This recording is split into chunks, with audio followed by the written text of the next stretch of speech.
So we're already talking about fear, and fear kind of lumped together with all of these. I like your visual, Nick, glue that like holds it all together. Harry, what would you say to someone who's convinced, and probably rightfully so, that doing it alone is safer? They don't want to hurt their spouse. It's embarrassing, maybe too personal or messy to bring it to others. Like, what would you say to them? How would you help them overcome those objections to really disclosing what's going on in their life? Well, first, Trevor, you have to deal with the nature of an addictive personality.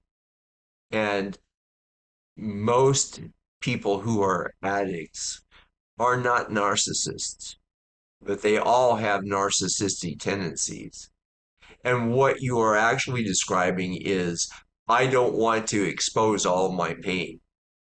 I can't control the outcome. For me to expose my story, I have to give up control of my life. Mm-hmm. I have to give up control of how you perceive me, how I have to give up control of how I move forward in my life, because now the significant people of my not life are learning things about me that I have spent months or years Mm-hmm. or even decades hiding. Yeah. And now all that's going to be exposed. And I believe that out of the shame and the fear, that people are going to believe that I'm just a hypocrite and not worth investing in. And that's why the healing process, guys, it is modeling the vulnerability that allows uh, uh, that allows us to tell our true story of our not just our successes, but our struggles and even those days when we might experience a relapse. That that that's really a key component, because now they're being modeled for what it looks like to tell their story, and discovering that people accept, if they accept Fred, they'll accept me. Maybe they'll accept me.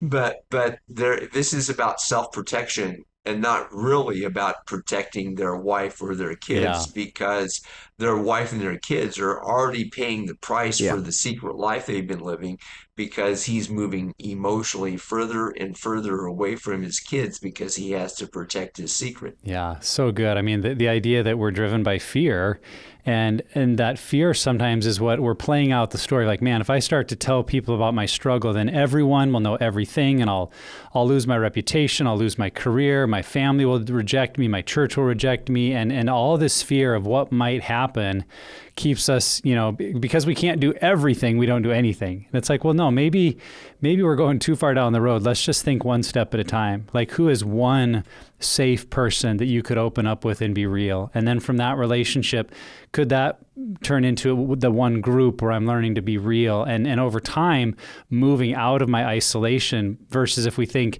well, to get real with this and not do it alone means I have to stand up on stage and tell everyone everything all at once. It's like, well, yeah, I get it. No one really wants to do that, but could you take a step in the right direction to find that one person?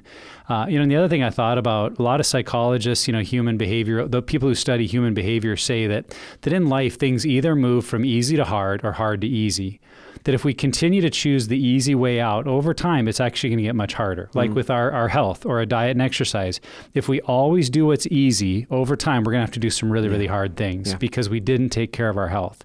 Where vice versa, if we're willing to wade in and do the hard thing and to face it and deal with it over time, it gets easier.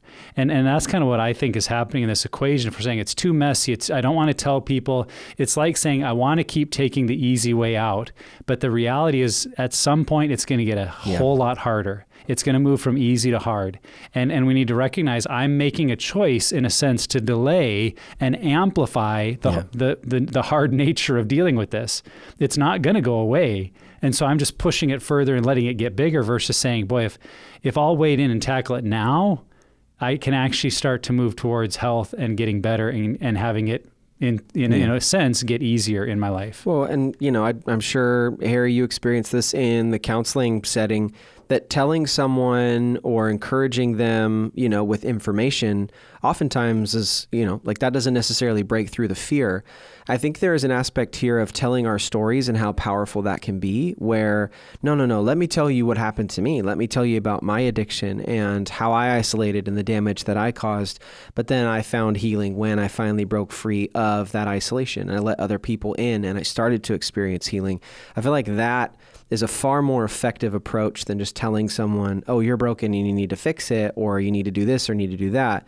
Telling our stories is I think it's a more palatable explanation or proof. Yeah, and like Harry said, it's how people can relate. People can hear in our story what's going on in theirs and go, man, if that worked for them, if that was safe for them, if they were accepted, maybe me too.